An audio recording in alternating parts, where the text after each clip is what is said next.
All right. The card on the bottom of the deck is the Nine of Swords card. And the Nine of Swords is about emotional pain. It's about anxiety. It's about stress. It's about just a whole lot of emotional life going on, even though swords tends to indicate intellect. It could be that your thoughts have become toxic to you. If you're worrying, you're ruminating. People have racing thoughts because they have a problem slowing their thoughts down so that they can sort through them and address them one at a time, right? Now, I'll put that aside for now. We may return to that throughout the reading here. This first card is the Chariot in reverse. The Chariot card is the card for Cancer. And this card has to do with fast forward or fast moving energy, right? But we have the black lunar night, intuitive emotion, and we have the white solar energy, logic, reason, coming together in harmony to move forward in one unified direction. Pulling the cart here in one direction, or the wagon you're dragging, right? In the reverse, this could be that there's a slowing down or a stagnation that you're feeling. Maybe you're struggling with head and heart conflict. Like you feel some way, but then your intellect is telling you the opposite. Or maybe you're just feeling out of balance, or not quite so grounded, as a Cancer person, so take it as it resonates, right? I did forget to mention that, being a general reading, this won't apply for everyone. So do see what applies for you. Now, this here can be truth, information coming in. Sometimes it can be, social media, gossiping or melodramas. You know how people get on Facebook and some of those other social media places. A little spying going on, that kind of thing. But some kind of communication comes in and it may be leaving you feeling left out in the cold. Like maybe you've heard that, something was going on and you weren't invited, or it could be that you're just, for whatever reason, maybe it was a cold communication, something gossipy, something negative. This is not in the reverse position, so it doesn't even have to be something that's negative. But in thinking, this is about a lack of balance, stagnation, lack of direction, some information comes in, and then as a result, you see we're flowing from left to right here, then we see this out in the cold kind of situation. So that kind of makes me think that this might not be the nicest thing to have to hear. This could have to do with something that you don't feel good about, let's say. Now, in your world, there's the Four of Cups right here, and this is about not accepting something that's being offered, kind of a dissatisfaction that you may be going through. Could be because you're being persnickety, or being negative. This card can sometimes be the Bachelor or Bachelorette card, because people are being really fussy, right? Doesn't have to be that per se, but do note that there's some sort of, I don't want to say divine source, but there's a mythological being here even that's offering a cup, and this person's sitting there with his arms folded across his chest. I'm not taking any one of those, right? Now, is that positive, proper discernment, or could that be because he's feeling out of balance, that he doesn't want to make that choice, and really is just kind of stagnant, and that's why he's not accepting any of these options that are being offered, lacking a sense of direction. This here, the Two of Wands, is in the reverse position. Typically, it's about somebody who's looking out over the horizon, who's trying to make a decision about two things. But really, it's almost about gathering the information before making a decision. So that could be why, if you're not accepting this information or you're not accepting what's being offered to you, it's because you want to know more first. And it does seem that you will be getting that information when this Page of Wands energy kicks in. And that may or may not have happened already, or it's going to happen shortly. Okay. Because here we have the Ace of Swords. This is coming, right? This is in the future. There's some kind of message. This is also a message card. This is truth and clarity. Truth and clarity. But it's going to help because this is sort of a mental trap in the state. This is kind of ideas. This is, how you're kind of thinking about the situation. But having a little truth or clarity on that actually can help free you from this Eight of Swords mental prison that you've put yourself in. You're not really, this person here could slip through these swords at any point in time. Nothing's really holding her back. Even her bonds are loose. There's no reason she can't get out of that herself, take off the blindfold and step out of those swords, right? But in this, she's coming out of that. She's getting herself out of that. Most likely because she's received some information that helps her to do that. Understand that a lot of times it's how we think about a situation that creates the prison we put ourselves in with regards to situation.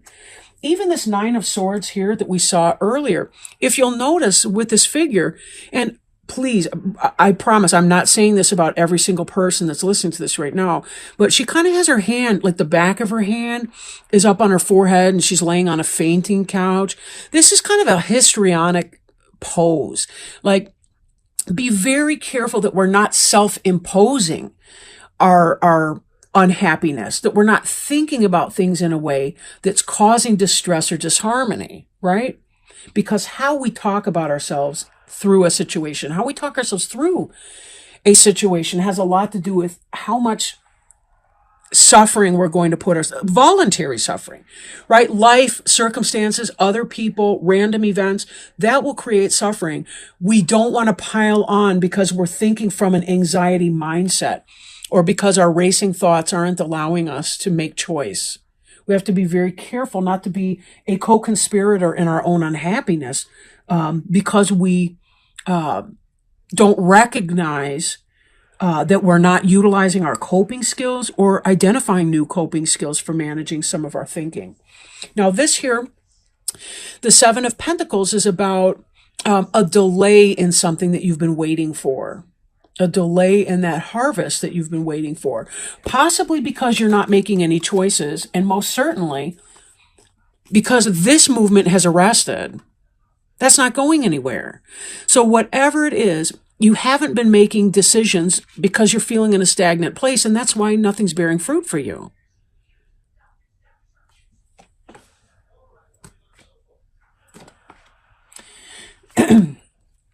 Now, there is some kind of death here, but I feel that it has more to do with an orientation, I want to say, than anything, right?